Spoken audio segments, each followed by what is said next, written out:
Hello, friends of Herbie. Welcome to a new episode of the Campfire Talks with Herbie. Last week was very intensive. I had so many events online that, it feels I'm almost living on YouTube nowadays. Anyway, in the normal habits of the Campfire Talks, we will have a guest. I will interview this guest, and then I will answer questions that are being asked. And if you are in the audience, you can use the YouTube commenting function to add your opinions or questions, and I hopefully will see them during the broadcast and can address them. But with no further ado, as they say, let's see who we have with us this evening. It is Cherifa Mansoura. Welcome to the show, Cherifa. Hi, Steve. Thank you very much. I just wanted to say thank you, Steve, and Danielle for giving me this opportunity to be your guest speaker today. Yes, you mentioned Danielle, and for those who don't know, Danielle is Danielle Doiron, who's the co-author of our latest book, Tame Your Workflow. So, Cherifa, well, first of all, where are you? I am in Montreal.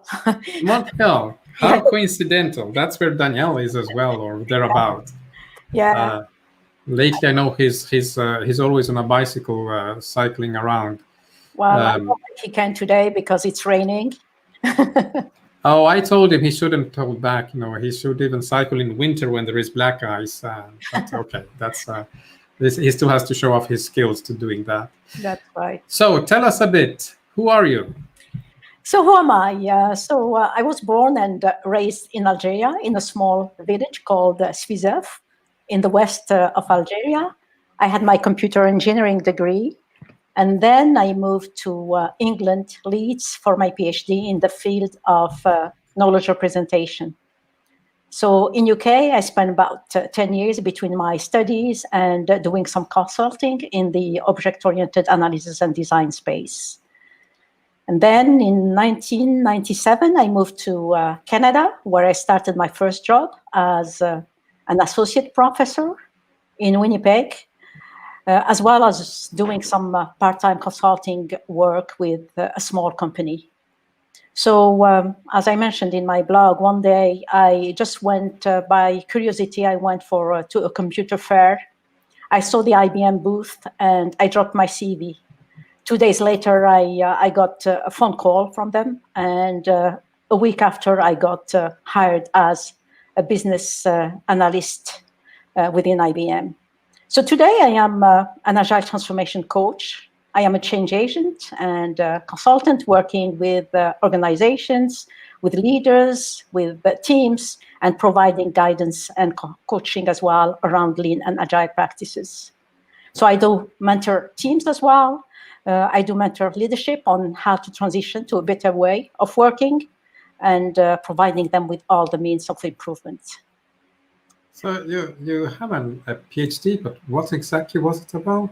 So my PhD was in 3D scene description. So it was about coming up with a knowledge representation to help the learner to be able to interact with the pictures in a computer.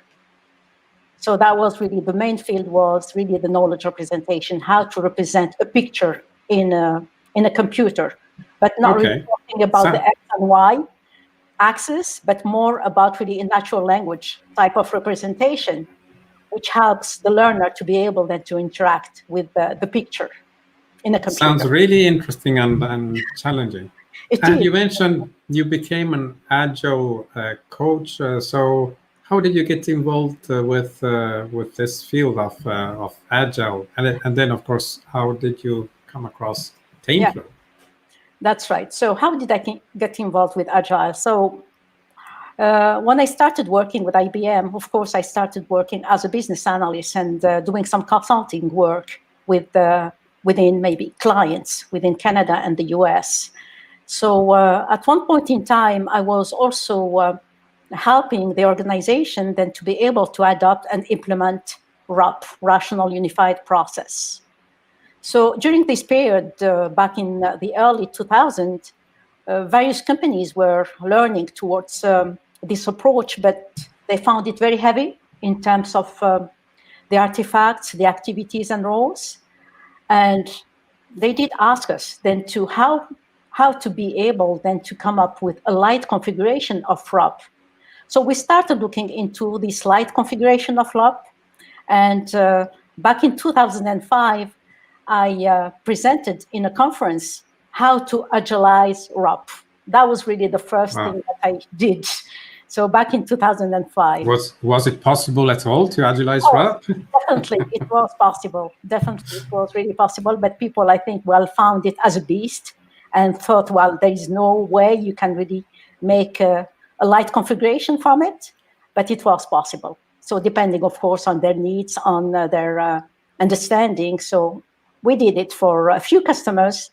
And end of 2005, we had a customer here, actually, within Montreal, who was leaning towards DSDM, the Dynamic System Development Method. And they wanted us then to come up with a hybrid approach, an approach which blends the practices from DSDM and RUP. And we have done it. So we spent about a few months then doing it. And we came up with the configuration, which helped them agilize their processes.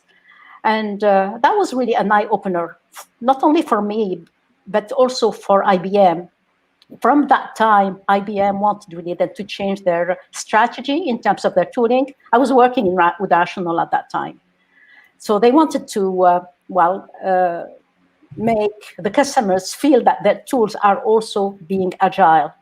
So they started integrating some tools. They changed maybe the requirement management tool Rec Pro into RRC. They looked into a Rational Team Concert, and they had the capabilities of doing the agile planning using RTC and helping teams as well to collaborate, since most of the companies at that time were distributed. So it was Agile is about collaboration and how to be able then to have distributed team then to be able to collaborate. And then I became a program manager within Rational, having the responsibility then to create the Agile service offerings. So that was really interesting to me because while I was working with a team of thought leaders and colleagues as well, and we came up with an Agile self-check assessment. We came up with the discipline Agile delivery framework. That was the time when the delivery that was created. Uh-huh. And we came up with the process templates for the tools, which were really Agile, aiming towards really the Agile planning and collaboration, etc. So that's how I got really acquainted to Agile. And from being a program manager, and I was a solid contributor to the discipline Agile framework, to the self-check assessment, and also to the process templates. Then we created some training on the discipline Agile delivery, and I traveled all over the world to be able then to enable teams from IBM and also from client on the discipline Agile delivery. It's curious you mentioned these methods that are almost down the memory lane now with RUP and DSDM. Exactly. In fact, the DSDM, if I'm not mistaken, one of the key contributors was actually a gentleman from Malta. I'm on Malta here. All right. He was very successful with that, and then started off companies, and now he's gone over to a political career. But anyway, the DSDM at that time was very agile in comparison to what else was out there. And then with Rational and having worked with DA as well, congratulations! You have quite an experience there. Thank you. Then you came across TameFlow. Exactly. I came across TameFlow not that long, actually. So to tell you the truth, I wasn't aware of the approach. So, but being connected to Daniel Doiron on LinkedIn, I saw his posting and I was really curious about really what TameFlow is. So I thought, well, maybe this is just a Kanban thing. And one day I did ask him then to come and do a presentation for us for the Women in Agile in Montreal that I'm leading. He accepted. And from that day, June 22nd, I became very, interested in knowing more about TameFlow. So I Now, spoke for a book and I am attending some webinars and I am reading. But I well, have a long way to go to be able then to say I am familiar with TameFlow. well, I hope we will all have a long way to go because TameFlow is constantly evolving. And Yes. now you mentioned that gentleman Daniel Baron, and he's here. He's commenting. Yes. Hello from Montreal, and then he says Montreal is the capital of TameFlow. And yes, he also reminded Cherifa is heavily involved with women in Agile. What do you do with that, Cherifa? So I thought, well, this is really part of my give back. So Women in Agile has been created worldwide, and local chapters have been also created as part of that, just to help women then to be more agile, to do some mentoring, to give some feedback to the women who need some help. So I became the leader of Women in Agile in Montreal. And what I do, I organize presentations. I tend then to have like a book club with them. We decide then to read a book, and then we come up and then discuss the book in a group of discussion, etc. So it's really about giving back to the community. So the TameFlow book must be on the list. It should be. Yes, definitely. Okay. We also have Minton, greetings from Bronx.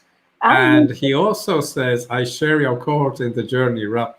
Oh, nice. Minton has also a very, very long and, experienced journey through this agile world. Maybe you should talk because there are many connections there. That's great. We also have Sri from Roster, New York. Hello there, and the ever-present Mikkel Kusters from Germany. Hello, Mikkel. Nice to see you here. Okay, so you're obviously making a living in this sector.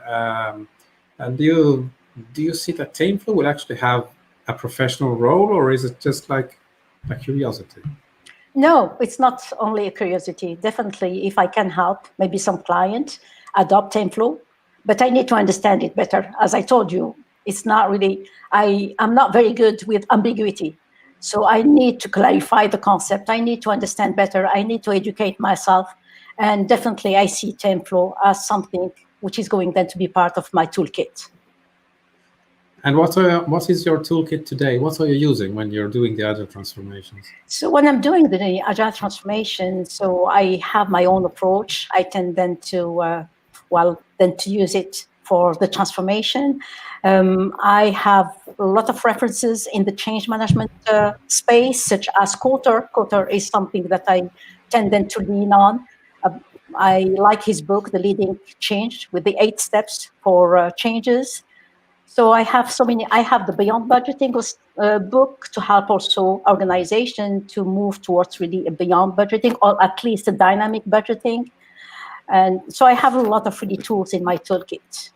And adding to that, my experience working with different clients from different sectors. So you tend then to learn on a daily basis. And this is all about your professional experience, but what is a typical day in your normal life? In my normal life, I would probably say I'm going then to describe a day during the COVID, because my normal life before the COVID was really about really traveling from one city to another in the US, helping organizations then to do their transformation.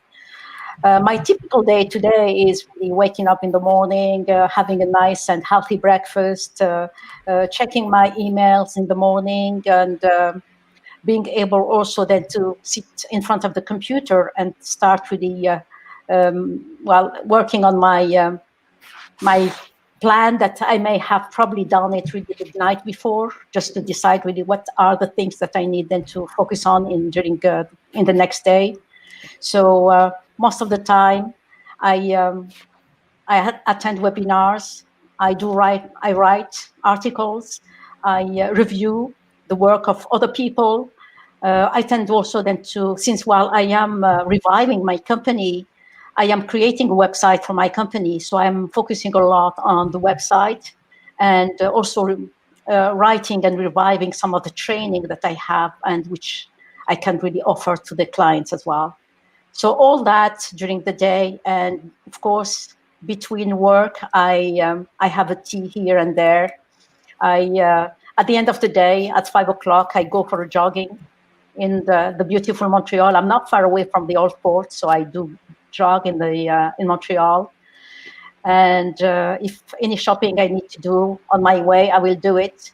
Back home, I'll have my shower, have a dinner, and then sit on my in front of the TV and have my laptop as well on my lap. If anything that needs then to be completed for the day that was planned, I will complete it while sitting in front of the TV. And then I close my TV and watch a Netflix movie, for example, or and that's it. And I have also my ritual. I always read a few pages of my book just before I sleep. Oh, I hope TameFlow doesn't put you asleep too much then. No, not at all. So after such an intense, active day, what makes you? What does it take to make you happy at the end of the day? I think what makes me happy is, you may probably have guessed, I like then to give back. I like to give back to the communities, and that really makes me happy.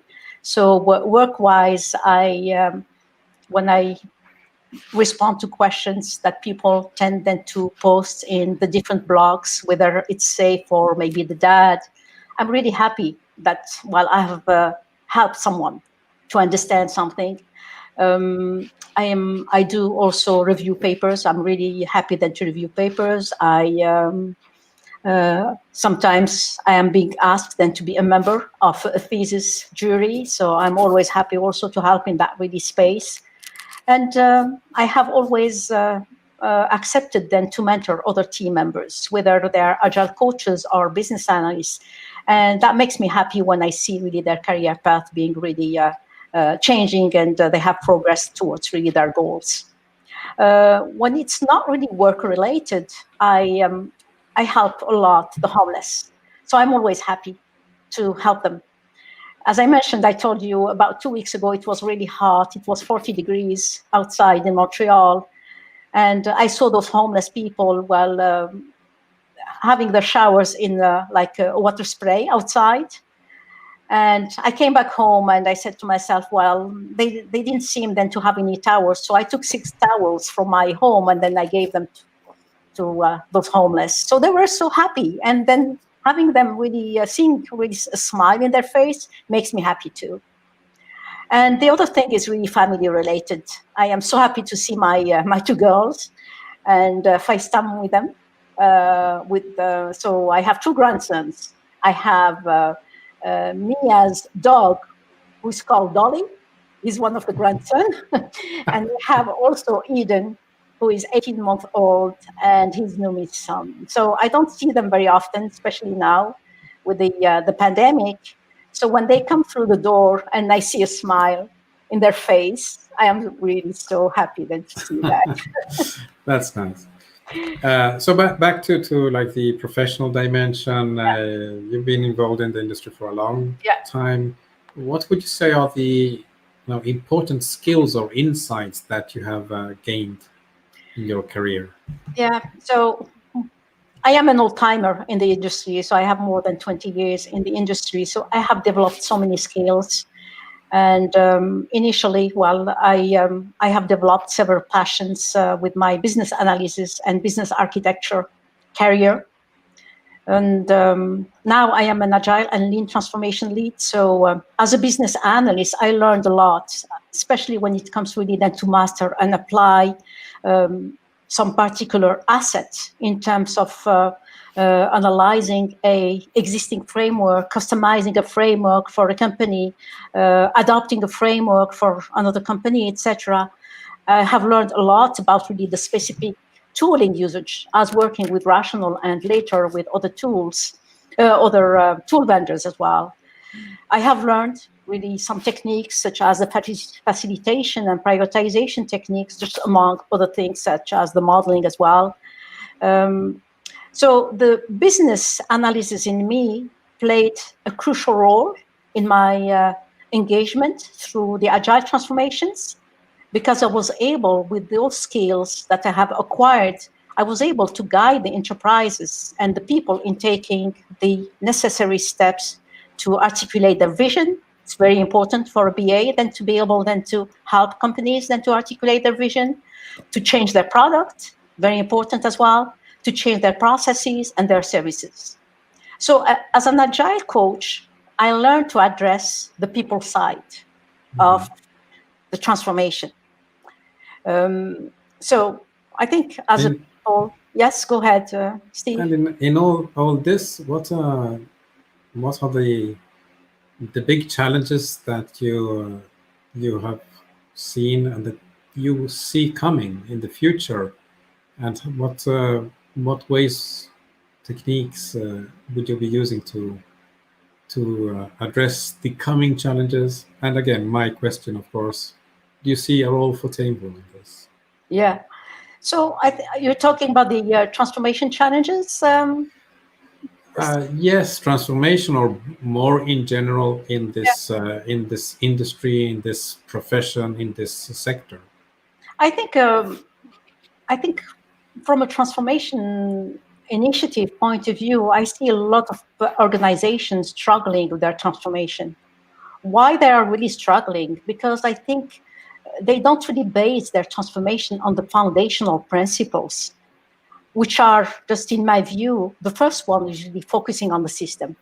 I think for any transformation, they need really then to look into their organization as a whole system. So when you tend to change one area in the organization and leave the rest, I think you are not going then to be able to sustain that change. So that one really one of the challenges that I see most of the time. They focus on just one area of the transformation. And the other thing as well, focusing on one area, you see a lot of really business stakeholders thinking that Agile and being flexible is really about the execution. It has nothing to do with them. So they forgot that while the governance, which is really beyond the teams, needs also then to be Agile. Otherwise, we are not really doing any good for the Agile teams. And the other challenge as well that I see is really having the organization to need to focus on the data. Every transformation needs to be informed about the data. And that they don't seem really to understand that nowadays. While there are some, of course, some exceptions, but the data journey is very important as part of the transformational journey. And TameFlow in this? Exactly, but it's data-driven, so definitely. So I think they can probably, with the TameFlow, you are going to be able then to overcome that with the data journey, which is not really existing in some of the companies. Because how do they know they're really improving if they don't have any data to back them up? So those are the main challenges, yeah.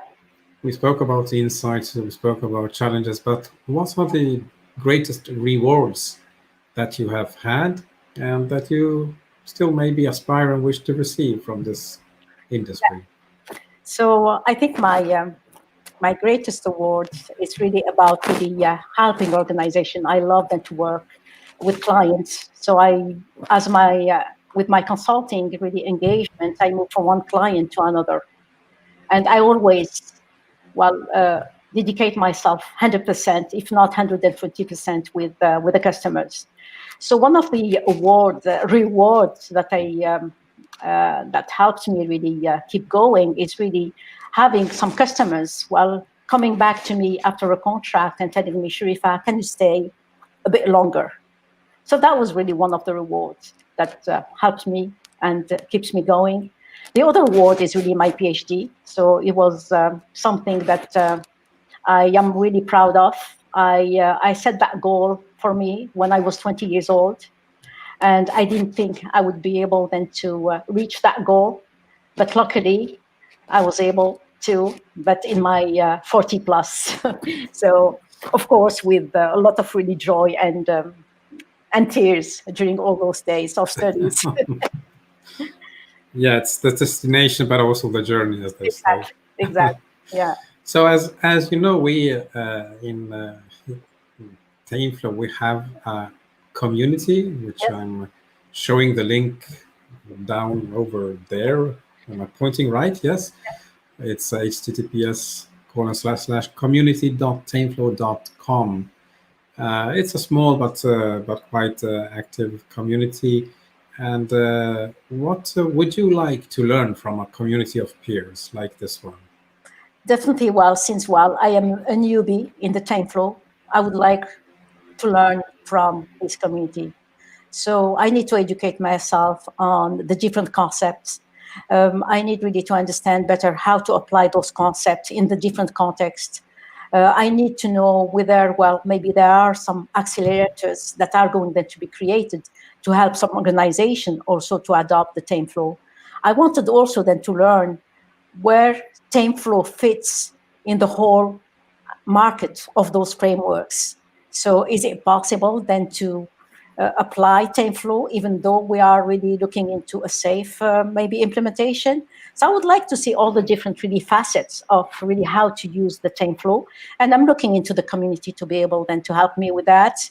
Of course, with maybe 45 minutes webinars here and there, maybe some mentoring.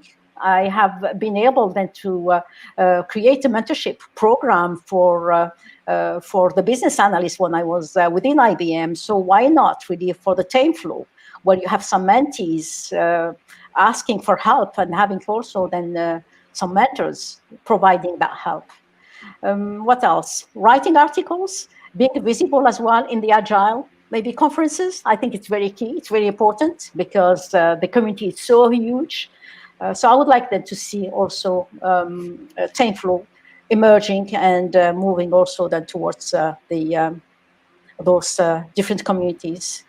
Wow, that was a long, very valuable list of items there. And people who want to reach out to you, I know you have a LinkedIn page here. What can you say? I know you also are about to set up your profile on the community page, and we will put that in the show notes. So they can reach you through LinkedIn, and you're about to launch a website, you told me. What can you tell us about that website? So the website is for, so as I mentioned, yes, definitely I would like everyone then to be connected through LinkedIn. So they have my emails. There is the messaging as well through LinkedIn. I would love also then to be more active in the TF TameFlow community. So I will create my profile this PM, definitely, I promise. And as far as my company is concerned, yes, I am creating the website for the company where I would like them to make all the type of services that I am going to be providing to the clients, including consulting, advising, training, and also, maybe keeping up with maybe some blogs, which would help communities then to be able then to learn from me as well. So it's coming. Okay. It's coming soon in 1 or 2 days. I will share it with the community as well. Okay, looking forward to that. Yeah. Now, I have been asking so many questions, but I'm sure you must have some questions for me as well. What are you wondering about TameFlow? So what I'm wondering about TameFlow, because sometimes what people would say, well, TameFlow is just another framework, and we want to know really how to position TameFlow in terms of the other framework. And one question that I would like Steve to help us with is, well, if you look at the Cynefin diagram, where do you see the TameFlow thriving? That was my first question. Okay, what's a small question?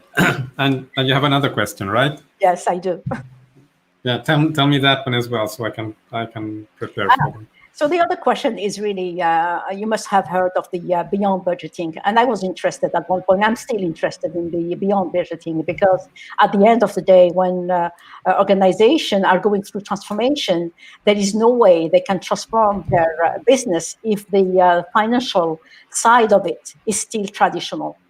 So the dynamic budgeting is something that is of interest to people. They have a lot of papers being written about that. Borg wrote, I think, 2 books about really the beyond budgeting. I am really interested into that. But I would like to see, well, how are you going then to be able then to combine maybe both? Do you see any similarities between beyond budgeting and TameFlow, etc.? So I just wanted really then you to help me understand if, well, you have some similarities, not only in terms of the principles, but in terms of the applications as well.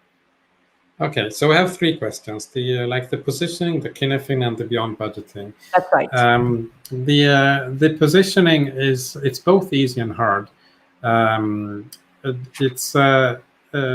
It's easy in the sense that TameFlow is not like any of the other things. I have a list of things that it is not, but it's not a framework, it's not a methodology, it's not based on principles and values and so on and so forth. And then the question is, no, what is it? Yeah. You mentioned frameworks, you mentioned methodologies, and just the other week I had this conversation with Justin Zimmerman, who was like trying to position TameFlow in terms of methodology and frameworks, and he had some very good definitions, like methodologies are prescriptive and frameworks are interpretative. You have to interpret the framework and understand where to plug in your things. And I said, TameFlow is none of that. TameFlow is not interpretive. It's definitely not prescriptive, but it is generative. Why? Because it's based on patterns, Alexandrian patterns, and patterns, when used properly in terms of pattern languages and pattern theory, are actually generative. So TameFlow can look at any situation. You asked before if it can be used with SAFe, for instance. Yes, definitely it can be used with SAFe, Scrum, Kanban, LESS, you name it. Why? Because we analyze the situation in terms of patterns, and then we apply known TameFlow patterns on top of those. So it's like across the board, you can apply TameFlow in almost all of these situations. And I think that will be one of the important messages that goes out, that TameFlow is not an alternative to the other methods. It's something that will enhance the other methods, no matter what they are. Okay. So it brings more value to whatever you have already there. Then, of course, if you get like very enthusiastic with TameFlow and keep on using that way of thinking, most likely you will evolve your initial situation to something that probably will no longer be recognized as an instance of that methodology or framework from which you actually started. And at that point, you have transformed into proper, so to say, quote, quote, TameFlow instance. But definitely it's not in any sort of methodological fight with others. Years ago, we had the Agile wars, and at a certain point, someone proclaimed the Scrum had won the Agile wars. Well, we're not at war with anyone, and we're just out there to help all possible methods. It's an illusion. It is. Okay. So the other questions, I need the support of my famous Miro board. And it's famous primarily because it's always so entertaining entertaining looking at me trying to manipulate this this thing. I think that's the real reason for the success of the Campfire talks, and everyone is waiting for this moment to see how I can make fun of myself here. So we have a shared screen. It's looking good, and I will try to paginate to have an empty screen. And yes, I prepared this. So we have the Cynefin subdivision of the whole universe, and we'll just first summarize what is Cynefin, just so that we have a common understanding. And we divide the space in basically 5 sections: the clear, complicated, complex, chaotic, and in the middle we have disorder. I will not go into major explanations because we can all find them on the site of David Snowden. What becomes interesting is, now, what does this mean in terms of stuff we do, practices?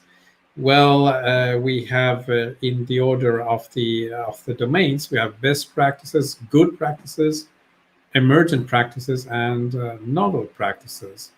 And of course, this has a lot to do with the level of uncertainty that you are facing.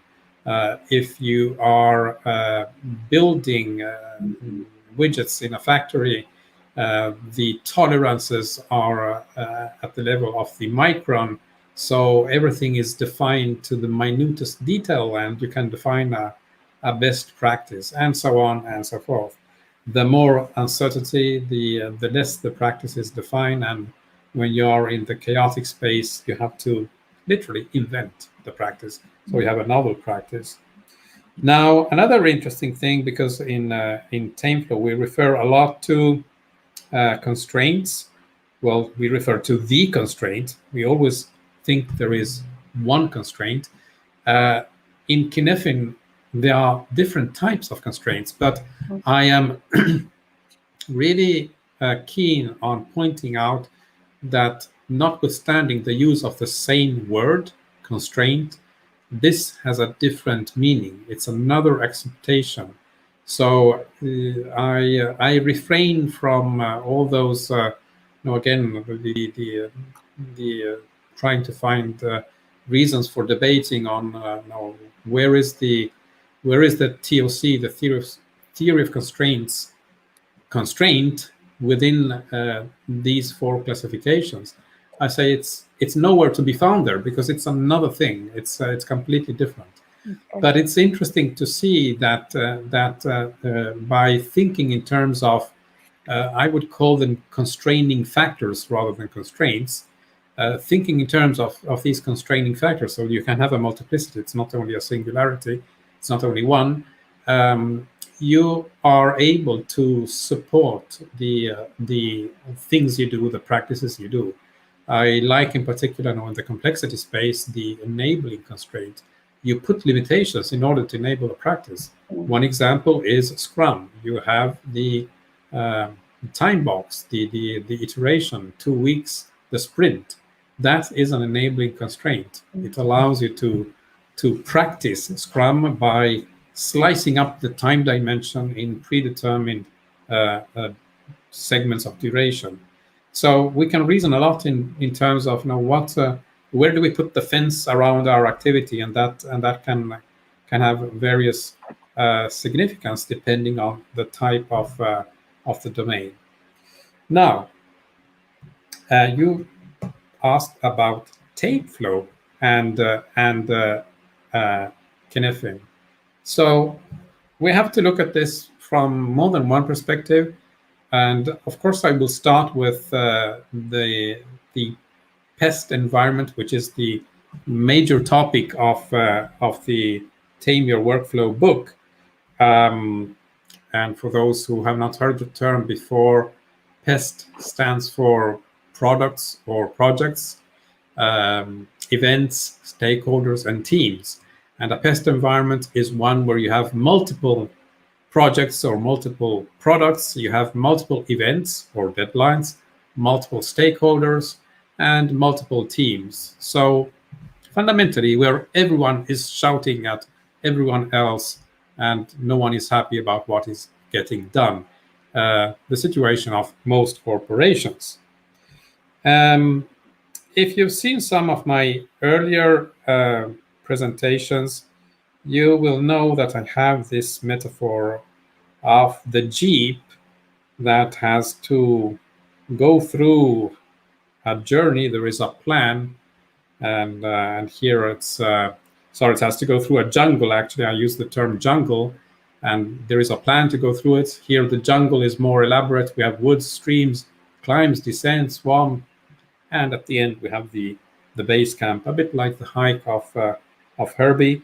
And then, of course, we have the actual journey that goes through this terrain. Now, what I like to highlight is the thing that the Jeep is like our work process, while the jungle is the workflow, what we are expecting to find on our way towards the delivery. And the journey is, well, what actually happens when we are going through that terrain, that workflow. So it is the work execution.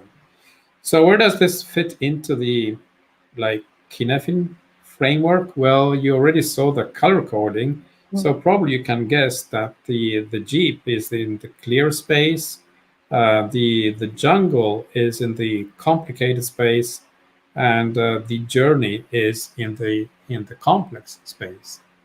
So I do not quite agree with those that try to force fit one approach into a particular domain. So many, for instance, say, Scrum was designed for complexity, so it is up there in the complex domain.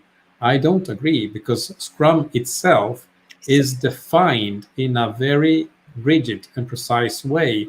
So it is in the clear domain. Now, that aspect of how you do Scrum is clear. It's defined in the Scrum guide, and it is the same as the work process. It's the Jeep. Of course, you use Scrum to elaborate work that is coming towards you, and that is the workflow, the jungle.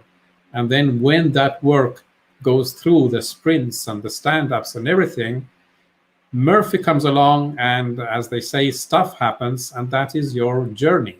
So even with Scrum, you are concurrently present in at least 3 of these domains. Then we have the chaotic, where, of course, nothing holds, and you just have to sort of improvise.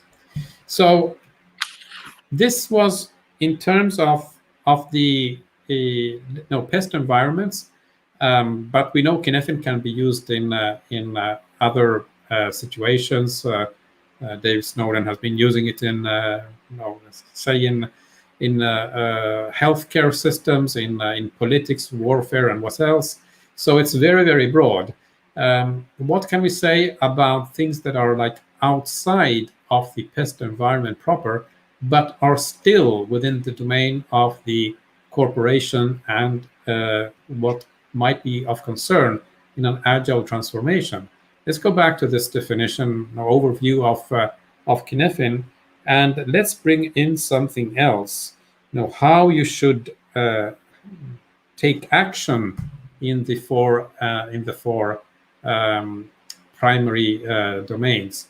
So in the clear, you sense, you categorize, and then you respond.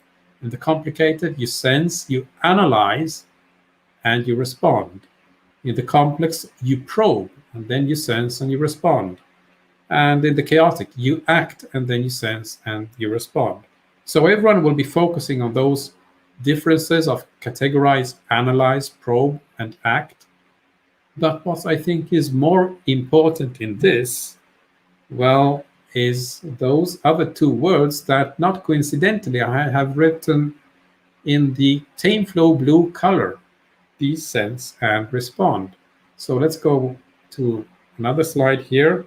And here I want to highlight that if we consider the informational flow and the psychological flow, of TameFlow. Then, just hold on, now I have one of those moments with Miro where nothing is working. There it is, psychological flow.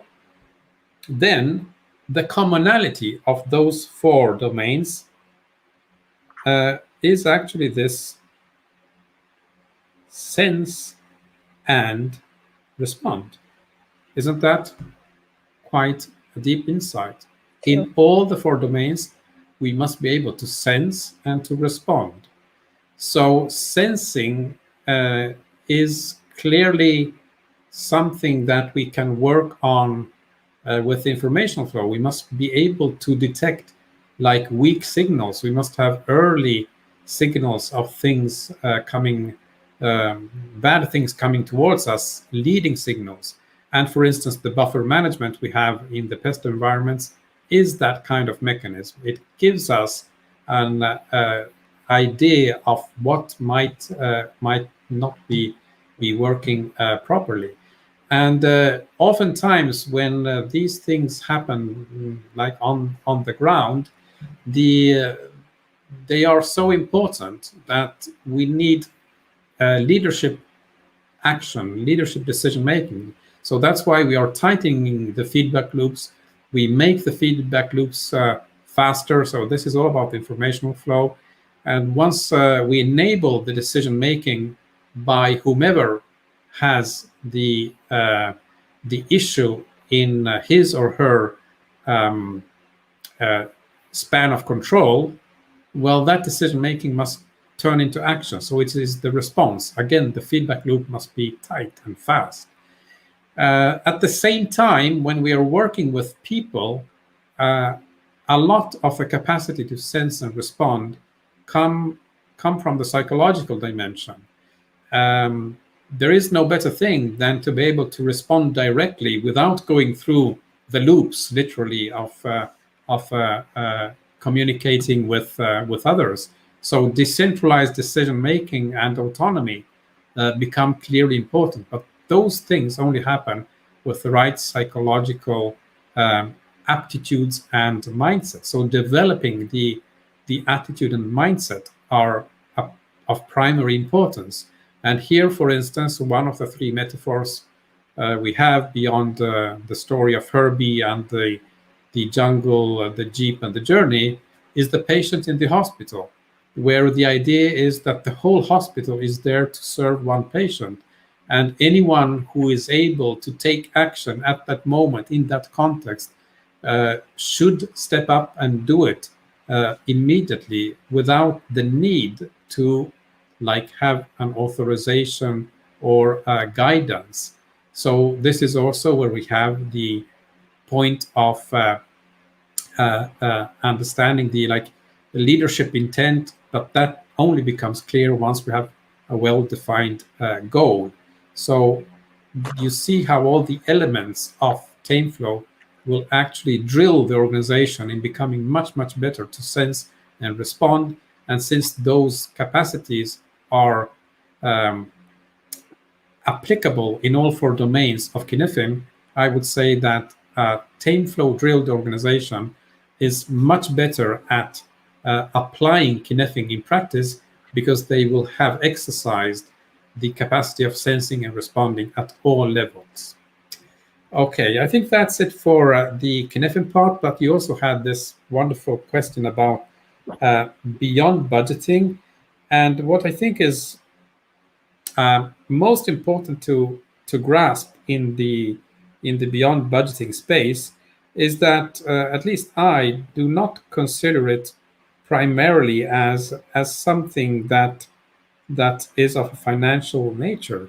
So for me, this is not so much about budgeting, even though budgeting and the not budgeting plays a fundamental role in the implementation of beyond budgeting. For me, beyond budgeting is primarily a management model that, just as we do in TameFlow, seeks to create or generate or make available the right relevant information at the right level at the right time in order to enable decision making, and those decisions will will then produce some valuable behavior. Beyond budgeting is based on leadership principles and management processes. Actually, I have this written up in the first book that I wrote. This one, there is one chapter, chapter 7, where I look into beyond budgeting, and there already I analyzed these 12 principles. Actually, since then, since the publication of that book and today, these 12 principles have actually changed, and I assume the change has come because of the influence of Agile, but now they look like this. Now, we won't go into the details, but just by reading them, you can see that the leadership principles are really aligned with the 3 foundational patterns of TameFlow: inspired leadership, unity of purpose, and community of trust. And the process principles, well, if you look at them in the complex, in the whole, you see it's about iterative, empirical inspection and adaptation. So that is also part and parcel, well, of all Agile approaches, but in particular of TameFlow. Now, when it comes to the financial aspect proper, then I have evolved beyond budgeting. Can you say that? beyond budgeting, because in TameFlow, what I really think is important is how you exercise financial responsibility. And there are many lessons to be learned, for instance, from the venture cap industry. Why? Because they are very good at managing risk in financial terms. Beyond budgeting tried to do this, and I think did it very well with the quarterly rolling forecasts. That changed entirely the budgeting process, which typically is a yearly thing. So basically, they are cutting down the sprint, going from 12 months to 3 months. But I want to compare this with the incremental funding of moves, the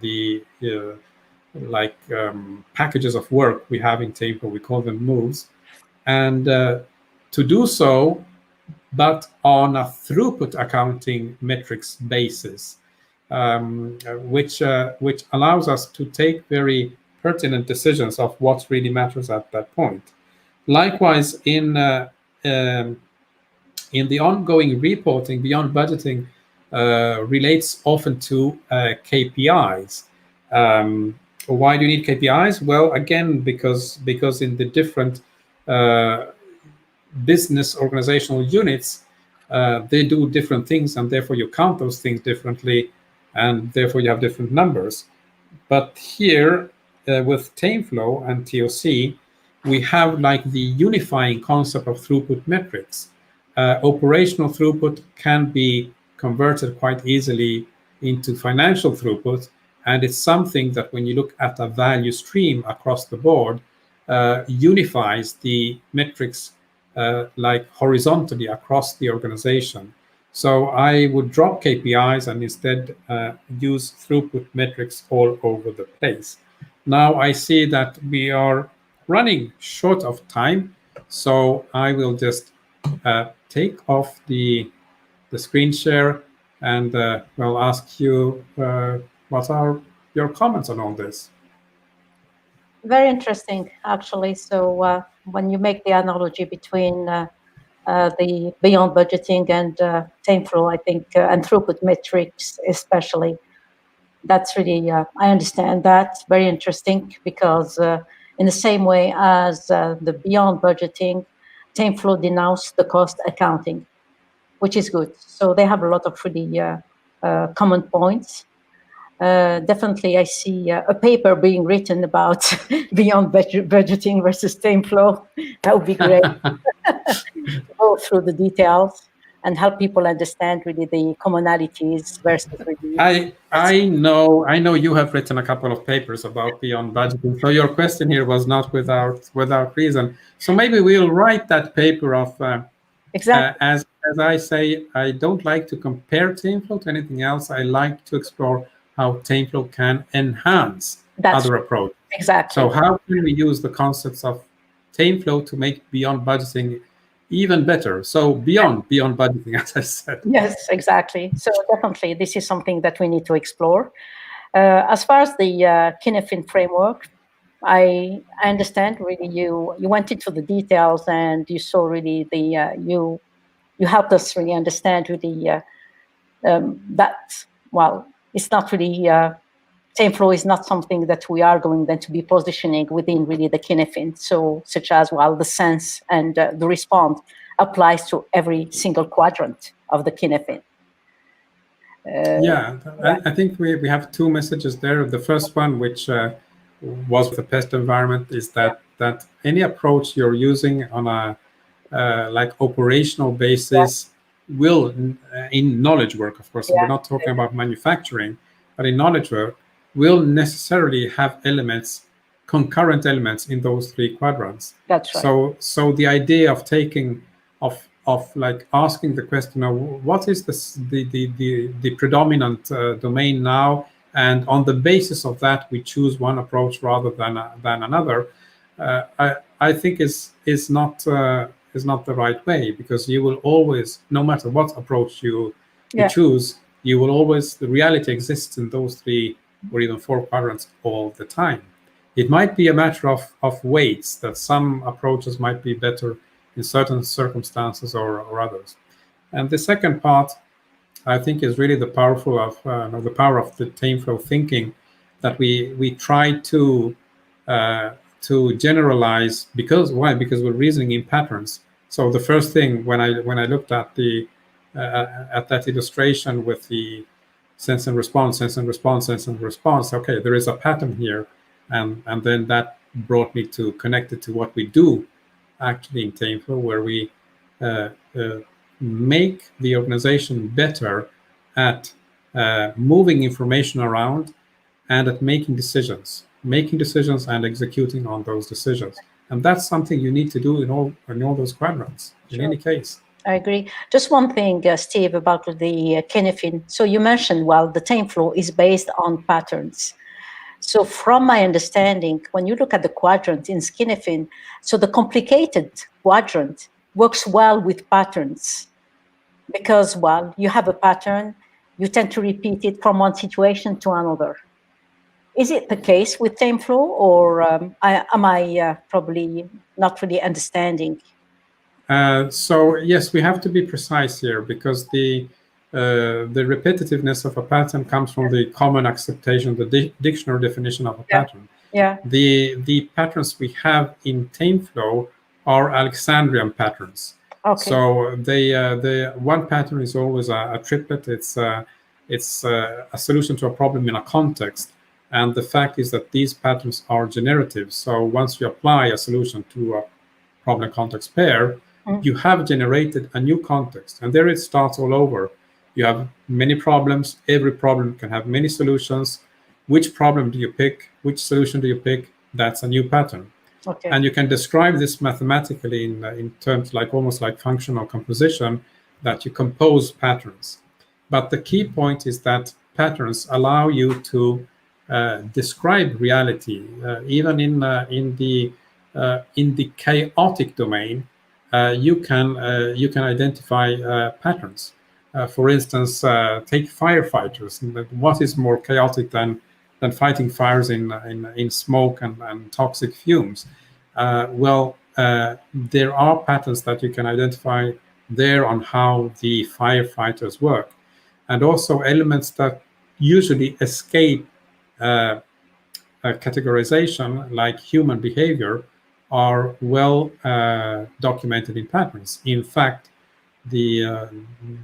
one of the first uses of patterns was in fields of like sociology and anthropology.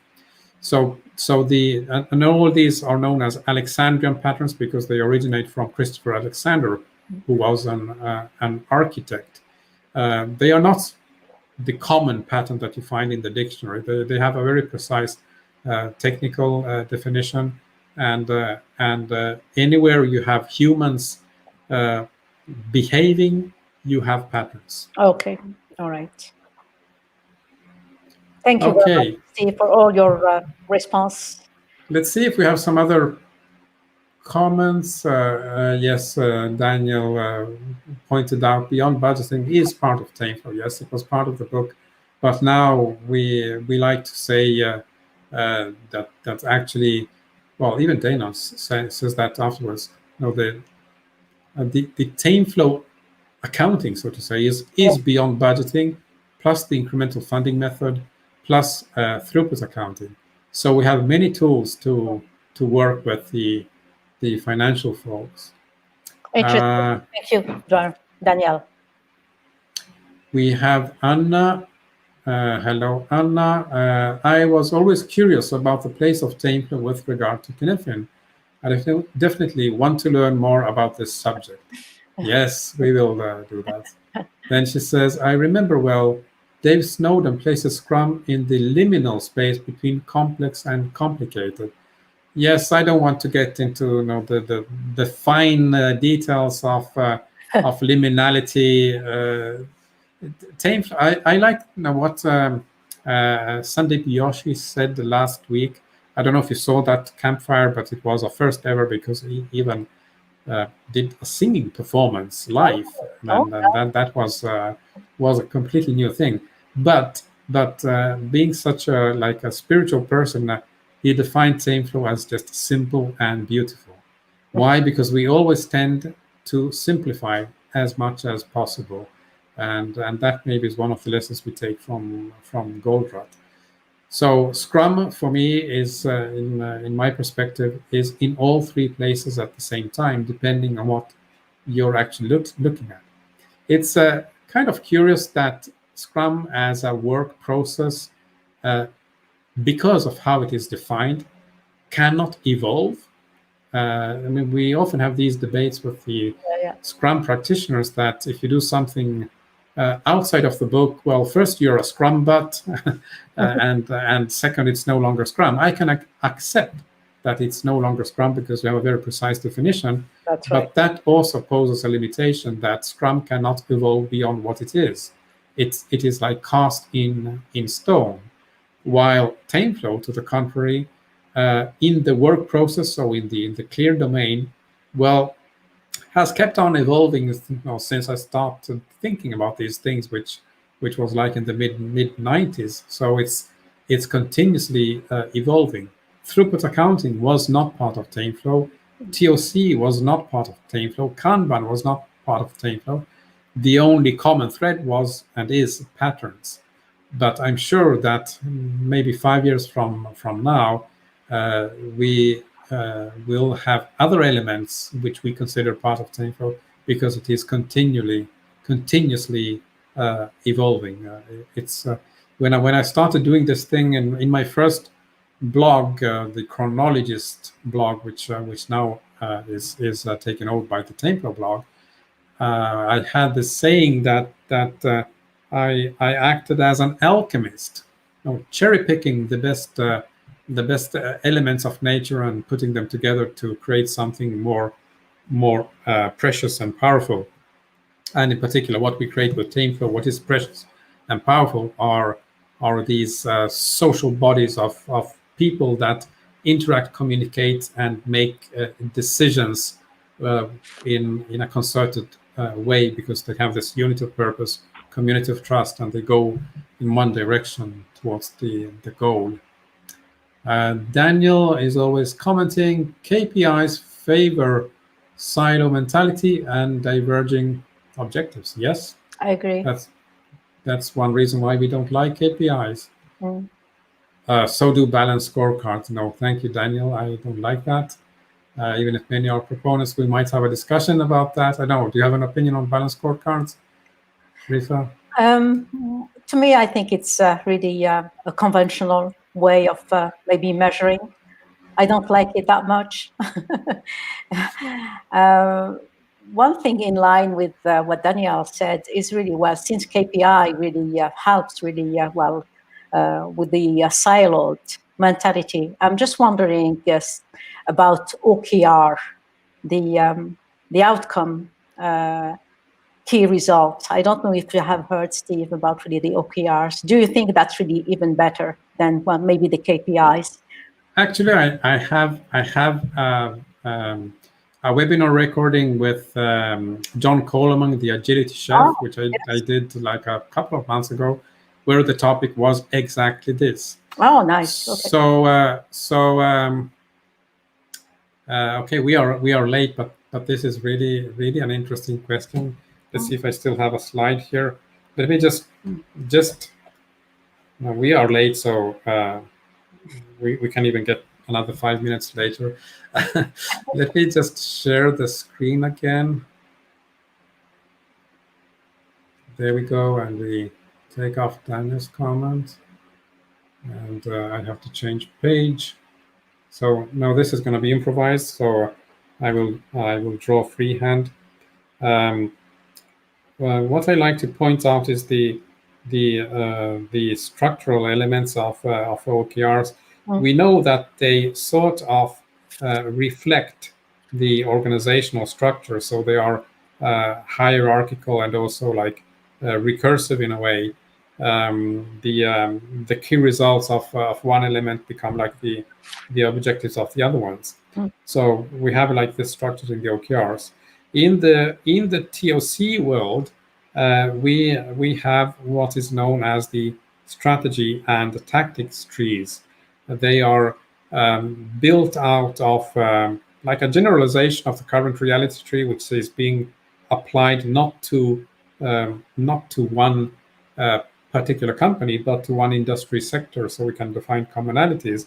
But even there, we have this notion that one strategy tells you the why, and then you have a tactic, which is the how.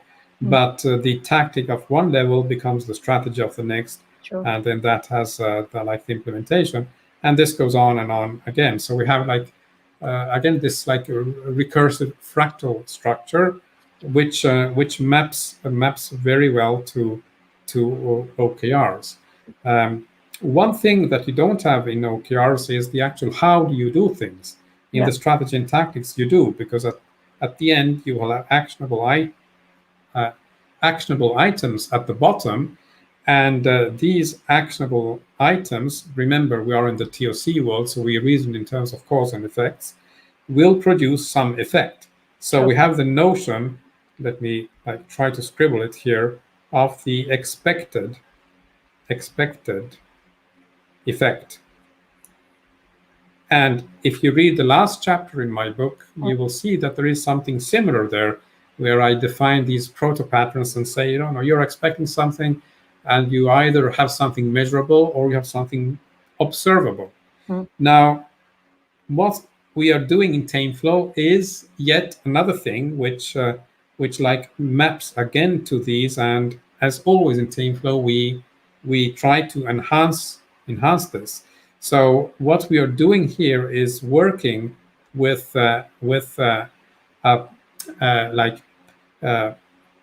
let's say a network of patterns. I still have to find, no, sorry, I don't have a term. It's one of the exercises I have to do, but it's not a hierarchy like in the case of OKRs and SNTs, because patterns are compositional and generational.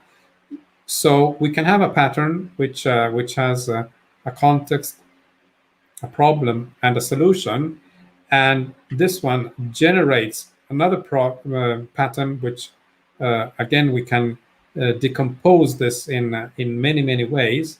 But what is important is that this is a network. So we might have like closures like this, which you don't have in the sense of ATRs. What's the interesting point? Silos. Here we have silos. Here we have silos. Here we are crossing the silos. So we can reason in terms of applying patterns, and even here we have the expected effects. And depending on what we are observing, well, the pattern might evolve, and you might choose to go down, like, let me like undo that and do it like more heavily. You might choose to go this way, or you might choose to go to another pattern. So it becomes very, very flexible. It's very, there is a lot of plasticity. It can be adapted to organizations in many, many ways. And what I have in the last chapter of the book is what I call the proto patterns, because they are not really patterns. They are like the little brothers of patterns. Why? Because we have there a predefined path that we expect to follow. So it becomes like a cookie cutter. It becomes like a recipe. In the pattern thinking, we abhor recipes. We abhor cookie cutters. We don't believe in them. But in order to make this accessible and applicable and understandable, cookie cutters help. That's why most methods are being adopted, because they give you something to follow. So our solution to that is to use proto patterns with a predefined network traversal path in our patterns network. And that is the TameFlow response to the strategy and tactics trees of TOC and the current OKRs.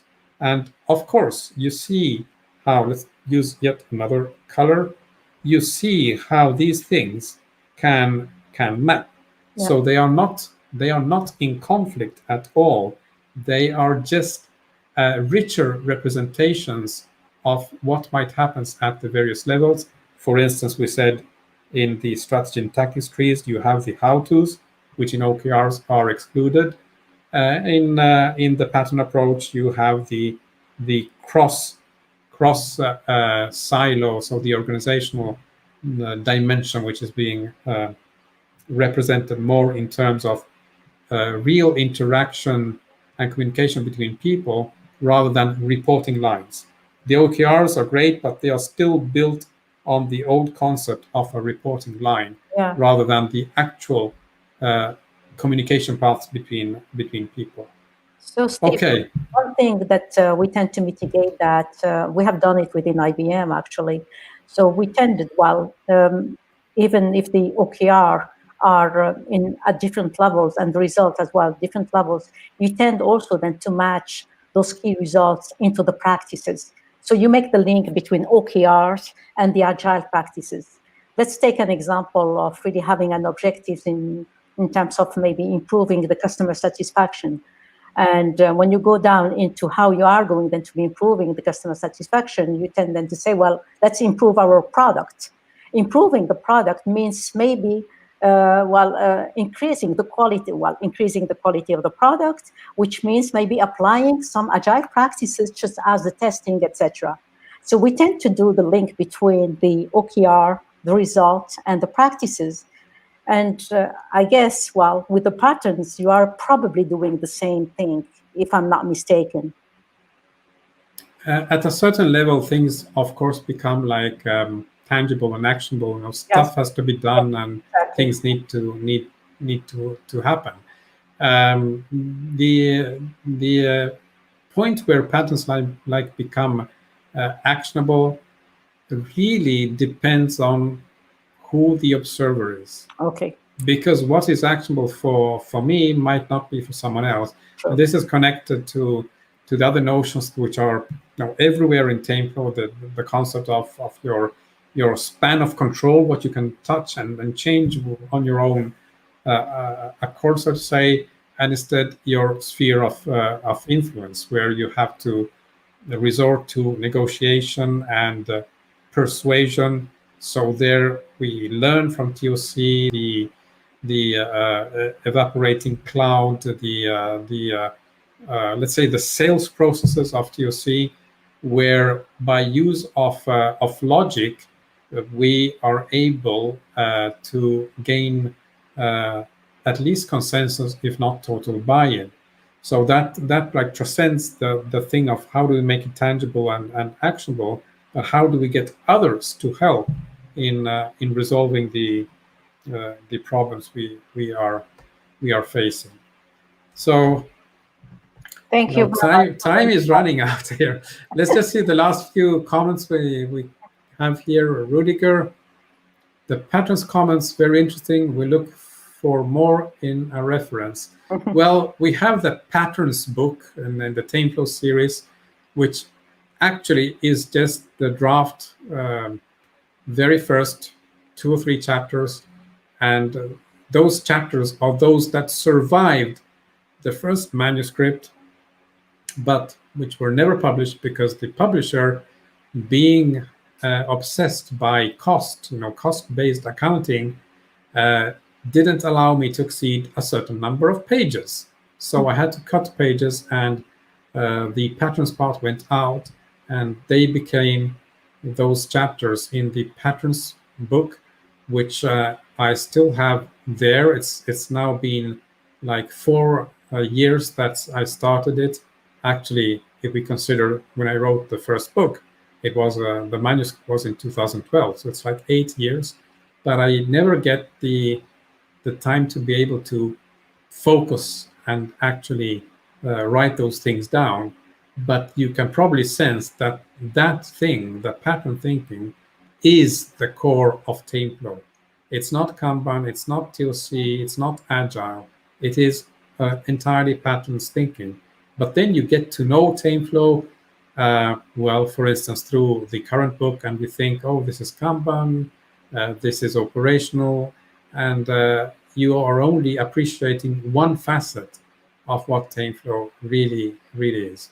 I just have to find the time to write another book, so we'll do that sometime. What we have here, Anna, we usually have the most interesting points at the end of the conversations. I always make a time buffer with regard to Campfire talks. That's good. We need buffers. We probably need to introduce buffer management during the Campfire talk, so we get the signals when we need to pull the stop cord. And finally, Rudiger, fascinating talk today. Thank you, Rudiger. Thank you. Okay, Cherifa, are there any closing words you would like to say? I just wanted to say, well, thank you very much for your insight, Steve. Definitely, I would like to count you as someone I can learn from, if you don't mind. My pleasure. And no, just join the community. We all learn together there. No, I'm learning a lot from the people in the community. They ask tough questions, which typically I don't ask myself. And we have like Mark in Denmark, who's known as question mark because he always asks questions. That's a great contribution. And we have the most challenging asker of questions of all, and that's Daniel. Oh. I don't tell you how many questions he asked me while we were writing that book. And the book is as good as it is because Daniel asked all those questions many times to the point of making me quite angry, but it worked. For my last request, I am making a call. I need a mentor. Okay. We'll figure that one out. Right. No doubt about that. Okay. That's good. Thank you very much indeed, Steve and Daniel. Okay. We have one last comment coming in. Minton, yes, it was an excellent chat. Thank you, Minton. Okay, I think we need to close here. Otherwise, we'll just I think we broke a record today in terms of being late on the end time, but maybe it's worth it. Okay, thank you, everybody, and we'll see you soon again on an upcoming Campfire talk. Goodbye. Goodbye. Thank you very much, everyone.